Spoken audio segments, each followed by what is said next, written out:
आशिष शेलारांविरोधात निवडणूक आयोग आणि न्यायालयामध्ये धाव घेणार असा इशारा हा उत्तर नागपूर विधानसभेचे काँग्रेस आमदार नितीन राऊत यांनी दिलाय। त्यांच्याशी बातचीत केली आमचे प्रतिनिधी तुषार कोहळे यांनी। पाहूयात।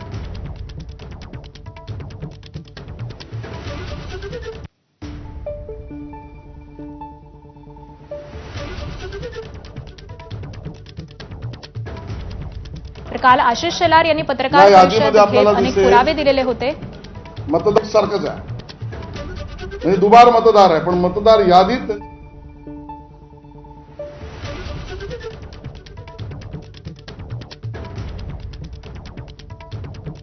भारतीय जनता पक्षाचे नेते आणि मंत्री अथवा त्यांचे मोठे नेते हे लोक त्या ठिकाणी निवडणूक आयोगाची बाजू घेऊन त्या ठिकाणी बोलतात की विरोधी पक्षांनी किंवा महाविकास आघाडीने या ठिकाणी मांडलाय ते चुकीचं आहे।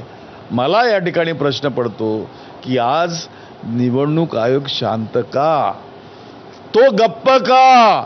निवडणूक आयोगाची जबाबदारी नाही आहे का की एखाद्या नागरिकाने जर प्रश्न विचारला की तुमचा आयोग वोट चोरी करतो आणि सत्ता पक्षाला मदत करतो तर त्यावर ते भूमिका का घेत नाहीत, हा माझा प्रश्न आहे।